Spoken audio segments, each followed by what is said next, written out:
Okay, Daniel, can you hear me? Yeah, I can hear you well. Okay, nice to see you. Nice to see you. Yeah, They are great to be starting their here. 30. Yeah, they have 30-second countdown.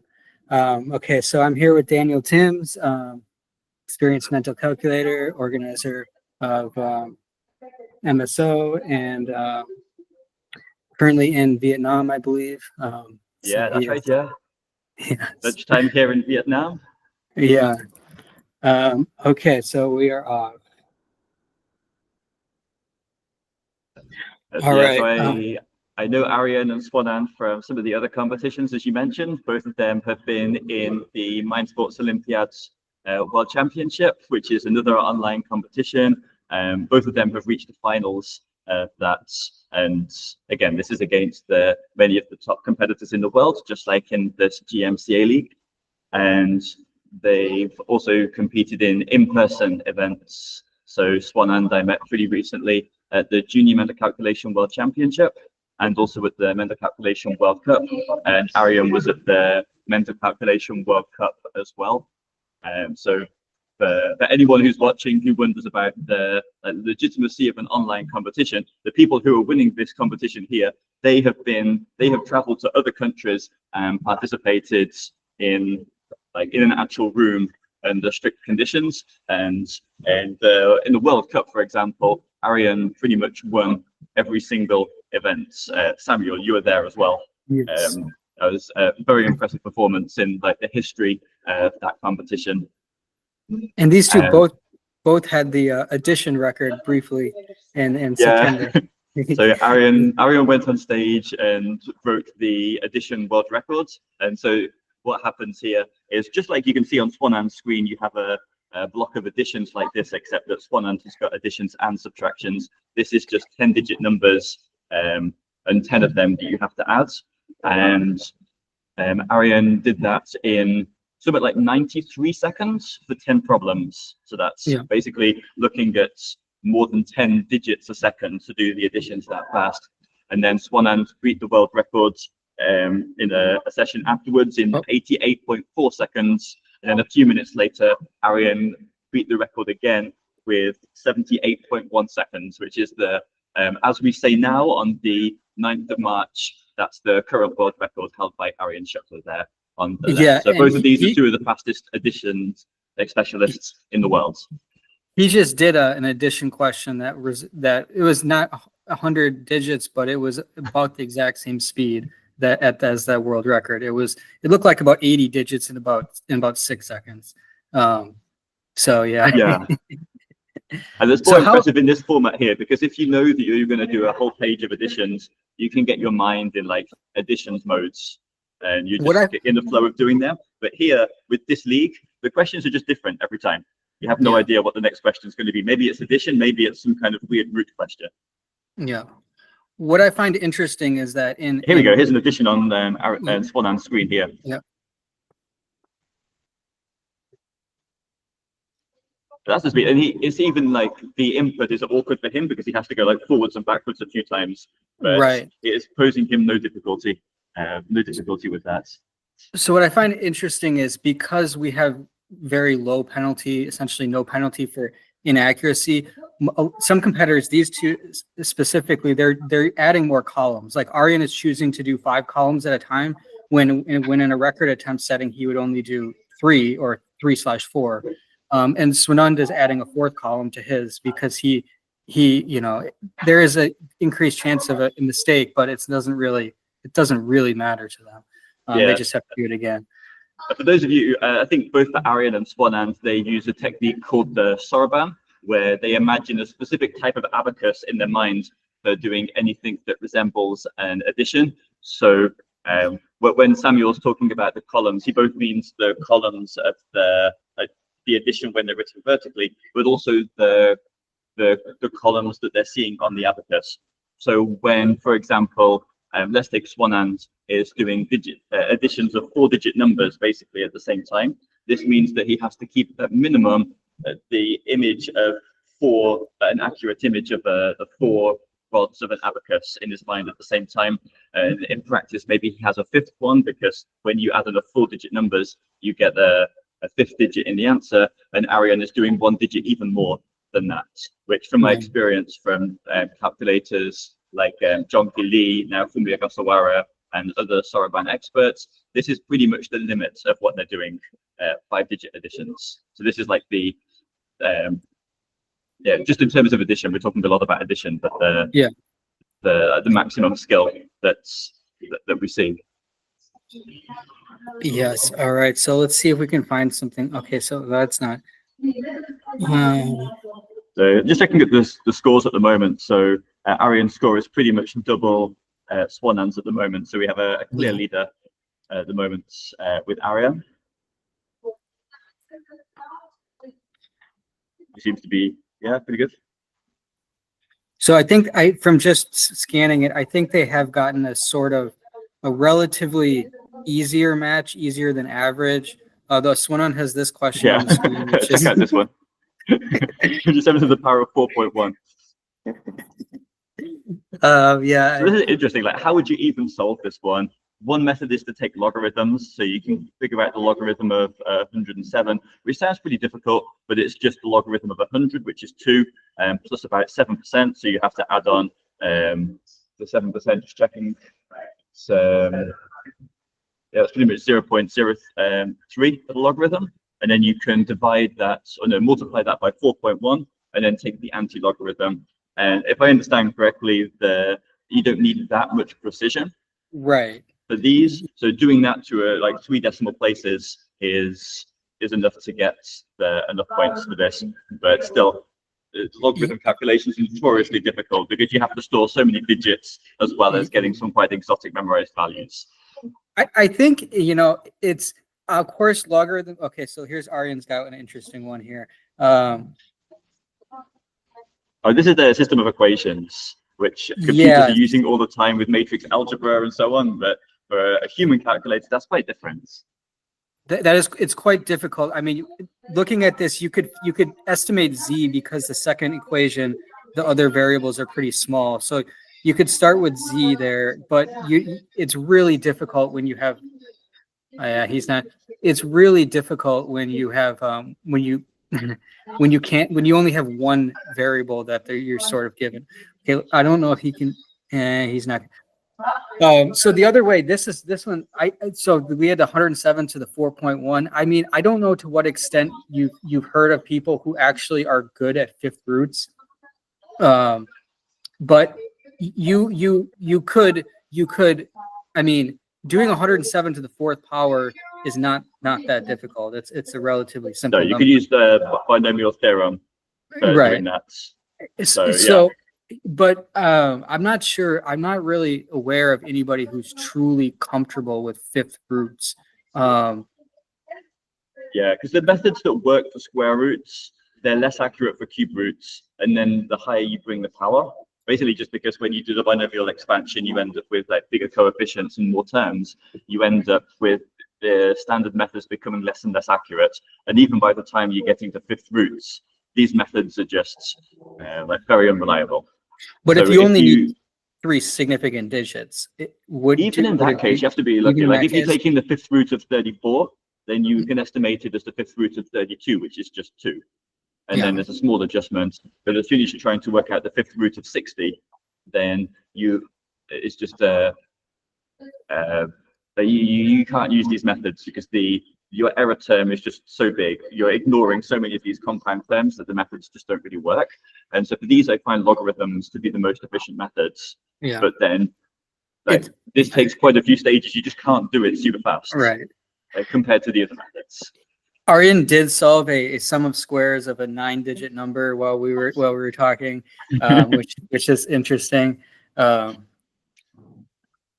sum of squares is an interesting one because you can get pretty lucky with that. If you just take the closest square root to however many decimal places, however many significant digits you want, and then the remainder is something nice and small, then it can be quite an easy question. But if the first couple of things you try don't leave you with a smaller number that you can easily split into the sum of squares, then you're really stuck. You end up having to go back to the beginning and not going anywhere. Okay, now Swanand's got a system of equations as well. mean, it's just a lot of information here to take in. We have ones with 2 equations, 3 equations, 4 equations. The ones with 4 are extraordinarily difficult. I think it's rare that somebody solves them. The ones with 3 are pretty much the right difficulty for the strong competitors. Well, I was just taking it as a 30-second break, I think. Yeah. He's probably trying to do it, but it's What method do you use for that, Samuel? Like, do you do elimination, or do you try and mix up something? I'm going to try to emphasize that the equation where one coefficient is much larger than the others, and then I know it usually, if you can find it, it has to be one of like 3 numbers for it to fit. And I guess maybe I didn't tell you this. The answers, all the variables have to be between 1 and 30. So you can, when you have one like the one that they got, where in the second equation one of the coefficients is much larger than the rest, you can probably solve that one right away by looking at it. And then you can try to repeat the process with the other one. But with 4 equations, it's really difficult. With 3, you usually can do it that way. Makes sense, yeah. I feel a bit bad for Swanand because a minute ago he had the system of equations and then he had the numbers to the power of 2.1. Both of them he just timed out on the question because there are 2 very difficult questions in a row. Yeah.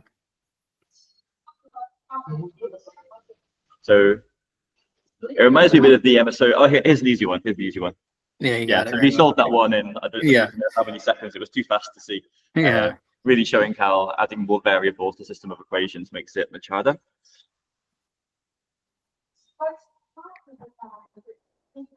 So this reminds me of the MSO competition where the competitors just have no idea what question is coming next. There could be, so Swanand's on a sum of squares at the moment, and Aaryan's powering through all sorts of custom formats here. This is quite different to most of the paper competitions, because let's say for the junior mental calculation world championship that both Aaryan and Swanand the mental calculation World Cup that both of them have participated in, they know, for example, that it's going to be the square roots category next, and they can prepare specifically for square roots of that particular size in that particular format, that particular number of questions, that particular amount of accuracy. Whereas here, there's that element of surprise as well. We're talking about square roots. The current world record holder is participating in the GMCA, and that is Aaryan. In like the standard format, it's 6-digit numbers, where the answer is going to be some decimal, and you have to calculate the square root to 8 significant figures, so 5 decimal places, it turns out. And that's like very difficult, and usually takes people like a minute or so to solve these questions. And Aaryan can solve in 33.8 seconds. He can solve 10 of those questions. So he's easily solving most questions in under 5 seconds to that amount of accuracy, which is really incredible. And I watched him do this in Bielefeld, in Paderborn in Germany this year, and he's consistently doing this, as well as Aaryan, who is also participating in the GMCA this season. So we have a score. It's remaining almost exactly 2-1. They have so it's the minimum time for the match is 20 minutes. The match ends when somebody has a 50-point lead between 20 and 40 minutes. Otherwise, it ends at 40 minutes unless it's within 5, and then it sort of keeps going indefinitely until somebody has a 5-point lead. Maybe we can say something about the types of questions. So do they both have the same questions in the same order? Yes. So no competitor can, so you'll see on the screen that they've actually got completely different questions, but that's just because Aaryan is further through the sets. So the match is completely fair in terms of the difficulty. It's just that some participants, they might have different preference to questions, but that's their problem. As you can see, there's quite a wide variety of questions and also of difficulties. there's a huge variety of difficulties, from things that anybody should be able to solve to things that are probably impossible. Yeah. Uh, So if you're watching along, even if you're not a serious calculator yourself, maybe you can see a couple of the questions that you would be able to solve yourself. yeah. And also, some of them look very complicated, but like the answer will be some huge massive decimals going on forever. But for these ones, only a particular amount of accuracy is required. Right. And so Aaryan has one here, which would be, I mean, completely impossible to calculate in a reasonable period of time with precision, but it is plausible to do it to 2 significant digits. Let's see. It's still going to be extremely difficult, but yeah. So I think here, like, Aaryan knows he's won this match, and he probably expected to do very well even at the beginning. But he's, I guess he's quite determined to get a good score here, partly for practice, because he's got to have this performance against not only Swanand, who's a very strong competitor, but other people like Kaloyan, who's very strong, Wenzel, who I believe won the first league, and so on. Yes, and we do keep stats, and I mean, the reality is, in practice, Aaryan and Wenzel get full points in every match, and so it's sort of a tiebreaker is their speed, how they did. So, for instance, Wenzel got 107 points in 20.5 minutes this 12 hours ago. So if Aaryan is faster in this match, he would technically be first place for the time being. But if he's slower than the 107, he would technically be in second place for the time What effect does that have on the league? Is that just like a temporary badge of pride, or does that affect the final results? No, it won't, because they will play each other directly for the at the end. Okay, so Aaryan has a question which is unreasonably difficult and should probably not be included. The addition of 3 very large numbers and the cube root of it, and do that twice. Although is he going to try? He's not going to try. You may be able to attempt to estimate it, but that seems unreasonably difficult. I'm just waiting here for the 3-digit times 3-digit. Yeah. Yeah. And so the format. So people watching, maybe you could say something about the format of the league. So there's 6 participants in the final, right? Yes. Is it basically just a round robin? So Aaryan will play Swanand once, and he'll also play the other 4 competitors once. And yes. then after all the matches, there's going to be the person who has the highest total score is going to be winning. Yeah, and our intention is to have a best of 3 sort of. I mean, I will say it because everybody knows it. It will be Wenzel and Aaryan for best of 3 at the end. Everybody who's followed it was aware of their times, but yeah. So we will probably have them compete enough to make it clear who's ahead right now. Yeah. Makes sense, yeah. And so if anyone's watching here and like hopefully seeing both of the competitors calculating these things quickly, it's clear that they are both extremely experienced. But just to put this in context, Swanand, whose score is just over half of Aaryan's at the moment, who's clearly going to get beaten by Aaryan unless something unexpected happens. Swanand came, I think, 6th in this competition last year. So he's already got a good result in the GMCA. And then when he participated last year in the Junior Mental Calculation World Championship, he came 3rd in his age category. And this is a very competitive competition with competitors from all over the world, especially from Europe and from India. And this is a written paper with a wide variety of formats, just like the JMCA. He was also in the Mental Calculation World Cup. He came 3rd in edition then, which is probably the most competitive event, especially from competitors from Asia who go into that one. He was also in the Memoriad competition in Dubai, which is, again, whole pages of editions and things like this. And there's an event called Flash Anzan, which is addition, but addition of numbers that are flashed on the screen, like bigger and bigger numbers, more and more rapidly, more and more of these numbers in sequence that you have to add. And he actually won the 3rd prize in that competition, which I believe even has prize money associated with it. And in my opinion, he was quite unlucky not to win, not to get a medal for the addition and for the multiplication in that competition. And I mean, that competition was arranged a bit last minute, but still, there's a lot of very experienced competitors who are going there. You don't win, you don't get third place, or you don't get a good result in that competition by accident.